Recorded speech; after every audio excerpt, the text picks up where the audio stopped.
Hello, I'm back. It's been a while. I've been dealing with some things in real life, and I'm probably not going to get into that here. Just know that I'm back and I'll be uploading regularly again. So if you like my content, then subscribe to my channel so you never miss another upload.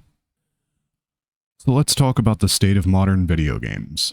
Games have historically been a very good medium for people to escape the challenges and hardships of daily life. However, lately, our games seem to be treating us as an enemy, and using their dialogue and game options to lecture us on certain political ideals. Many video game studios are following suit, like Bethesda, Violation, who makes the Saints Row series, and Playground Games, the devs behind Forza. However, I want to take a deep look into this practice and see if there's any benefits to it, as well as point out the many drawbacks it has caused for the companies that have done it. And toward the end of the video, give my personal opinion about this practice, and where it will lead if it is continued. So without further ado, let's get into it. So to start it off, we're going to use The Outer Worlds as an example. It's a phenomenal game, and I really mean that. I've played it start to finish twice, including the DLCs. And the only real problem I ever had with it was that the game was too short for me. I genuinely wanted to spend more time playing the game, which is why I started a second playthrough. Unfortunately, Obsidian has, shall we say, descended into the pit of liberalism. Looking at more recent things like the Avowed situation, Obsidian is in trouble. Now, the budget for Avowed isn't publicly available, so I will instead refer to this post on X. Quote, "The Outer Worlds had a budget of $30 to $40 million, and that game was basically Fallout Diet Edition. Avowed is bigger, took longer, and had more people working on it, and had the bottomless pockets of Microsoft behind it. So let's be generous and say it cost double, around $80 million. At $70 a copy, that means they'd need to move at least 1.5 million units just to break even, and that's before factoring in marketing, Game Pass dilution, and the fact that Obsidian games historically don't have the staying power of heavy hitters. So unless people are feeling really charitable, or Phil Spencer starts mailing out Avowed pre-installs like their Windows updates, this ain't looking good." Now we refer to a second tweet by the same user. "Alright, let's break this down one last time. Avowed had a peak of 19,000 players on Steam during a weekend.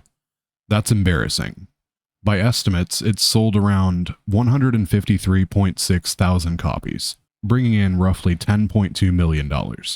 Sounds okay? No. Let's be extremely generous and assume that Avowed had double the budget of The Outer Worlds. That's $100 million.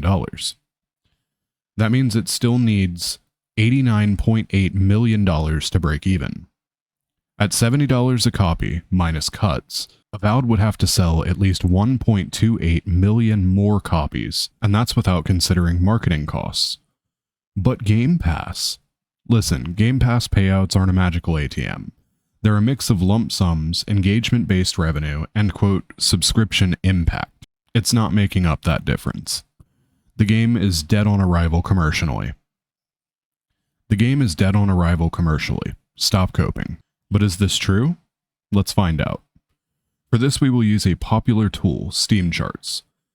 And as you can see, according to SteamCharts.com, Avowed has had an all-time high of 19,161 players, and according to SteamDB.info, the all-time high was 19,198.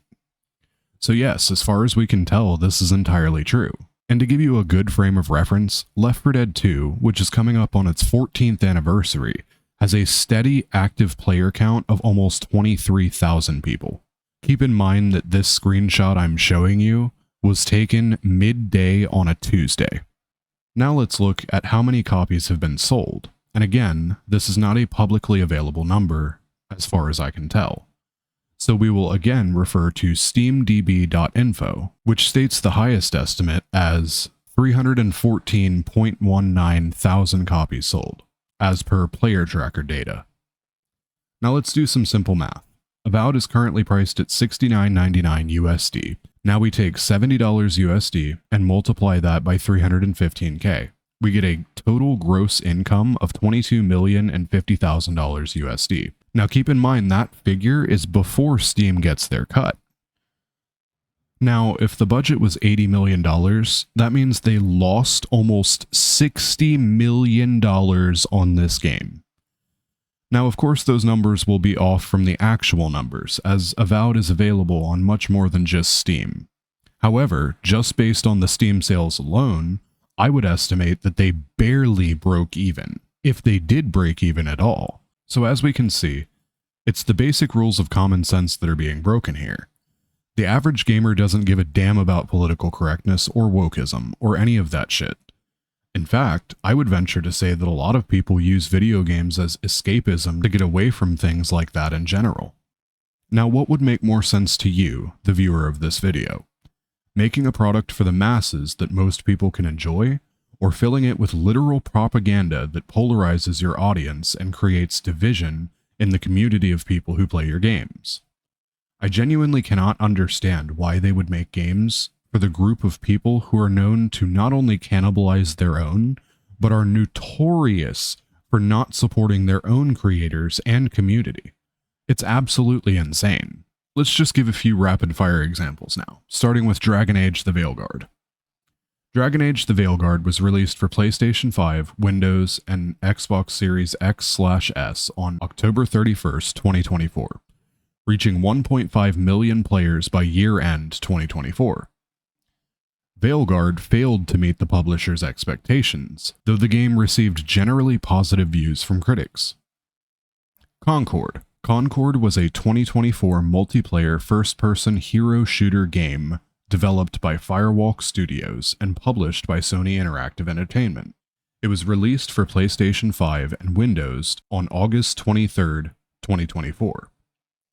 Set in a retro-futuristic sci-fi world inhabited by coexisting humans and humanoid aliens. The game revolved around battles between teams of competing mercenaries. Concord received mixed reviews from critics. Developed over 8 years, the game experienced unprecedentedly low sales for a project of its size, and was shut down on September 6, 2024, 2 weeks after its launch, with all sold copies being refunded. On October 29th, Sony announced the closure of Firewalk Studios and the halt of the game's development. Star Wars Outlaws. Star Wars Outlaws is a 2024 action-adventure game developed by Massive Entertainment and published by Ubisoft. Set in the Star Wars universe between the events of The Empire Strikes Back 1980 and The Return of the Jedi 1983. The story follows Kay Vess, a young scoundrel who assembles a team for a massive heist in order to escape a crime syndicate. The game is played from a third-person perspective, with the player traversing an open-world environment and engaging in various activities. The development team, supported by Lucasfilm Game and 10 other Ubisoft studios, sought to combine canonical elements of the Star Wars universe with their own ideas, focusing on creating cinematic and seamless gameplay. Humberly Gonzalez provided the motion capture and voice for Kay, while D. Bradley Baker voiced her companion, Nix. Star Wars Outlaws was released for PlayStation 5, Windows, and Xbox Series X and S on August 30th, 2024, and is set to be released for Nintendo Switch 2 on September 4th, 2025. The game received generally positive reviews from critics. In October 2024, Ubisoft reported sales of Star Wars Outlaws underperformed expectations. Now notice how in all three of those, they tell you that the game's underperformed in sales, but don't actually give you the reason why. I wonder why that is. Now let me make this abundantly clear. I do not hate or dislike anyone who chooses to exercise their freedoms in their own way. However, what I do hate, and I'm certainly not alone on this, is people trying to shove their ideologies in my face, or try to tell me that I'm wrong for my personal opinions and perspective on the world. Now, in my opinion, if this practice is allowed to continue, the entire video games industry will eventually die out. And we don't want that to happen. So it's our job to support the devs who leave political ideals in the outside world and make a game where you can actually have fun and not feel like you're being lectured.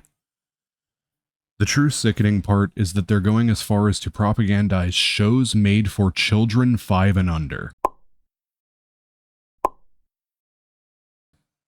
But that's a topic for a different video, and I'm going to go ahead and end this one here. Let me know what you think in the comments below, and if you want to see more content like this, then subscribe for more. Now get out of my house.